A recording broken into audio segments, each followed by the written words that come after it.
Bonsoir et bienvenue dans ces 20h. Je vous le disais, les forces de défense et de sécurité, en collaboration avec les services de renseignement, ont libéré hier lundi 2 otages des mains des terroristes. Les désormais ex-otages ont été enlevés le 6 août dernier dans la localité de Bambara Maoudé, dans la région de Tombouctou. Ils ont été présentés cet après-midi à Koulouba au président de la transition, le général d'armée Assimi Goïta, chef suprême des armées. Le chef de l'État a salué le travail des FAMA et des services de renseignement. Il a salué la détermination des ex-otages à défendre le Mali.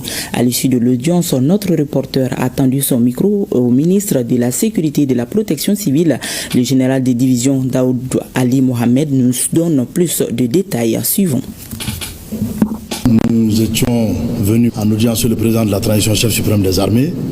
Nous sommes venus lui rendre compte de l'arrivée effective, donc de la présence physique parmi nous de 2 de nos frères d'armes avait été enlevé le 6 août dernier, à savoir le sergent-chef de police Abdraman Dambélé et le sergent de police Boubacar Dabo. Donc ils ont été enlevés au niveau à hauteur de Bambara Maoudé sur l'axe Tombouctou-Douanza. Et par la grâce de Dieu et l'implication de l'ensemble des forces de défense et de sécurité, singulièrement l'implication des services de renseignement, ils ont été libérés hier, lundi 8 septembre. Donc nous sommes venus leur présenter physiquement au chef de l'État qui leur a prodigué des conseils aussi pour dire que ça fait partie de notre vie. Et quand on opte pour la vie militaire, on opte aussi pour certains risques.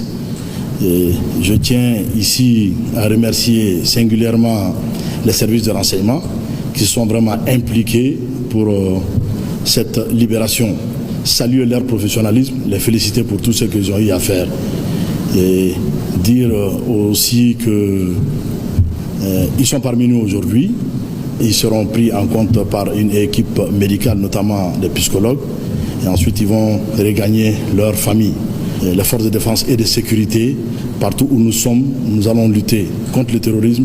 Cela ne va pas nous décourager, cela ne va pas nous dérouter de notre mission régalienne de défense opérationnelle du territoire, de la protection des personnes et de leurs biens.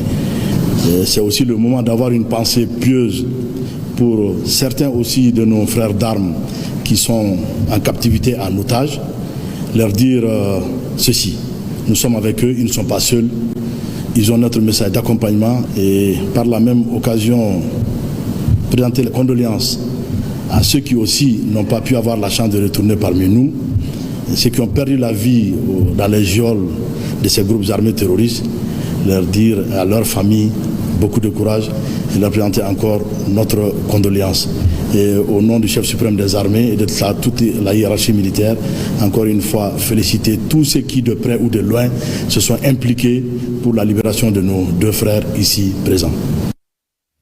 Des propos recueillis par notre reporter Mohamed Adjara. Et l'état-major général des armées informe l'opinion que dans la journée du 9 septembre 2025, les FAMA ont localisé et détruit une base des groupes armés terroristes dans la zone de Mouzafa, à la lisière nord de la forêt du Baoulé, à 35 km du sud de Djoumara, cercle de Djema, région de Kaye. Plusieurs dizaines de terroristes ont été neutralisés dans cette frappe de refuge terroriste par la patrouille aérienne. L'état-major général des armées rassure les populations que le nettoyage se poursuit et que la traque de groupes obscurantistes se poursuivra jusque dans leur retranchement. L'état-major général des armées remercie les Maliens pour leur soutien constant et indéfectible aux braves FAMA engagés pour la défense de l'intégrité territoriale et la sécurisation des personnes et des biens.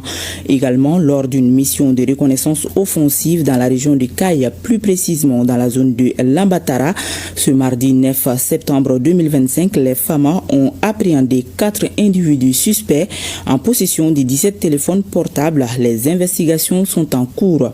L'état-major général des armées rappelle les populations à la vigilance et au patriotisme. Les FAMA ne ménageront aucun effort pour traquer et neutraliser les terroristes où qu'ils se trouvent.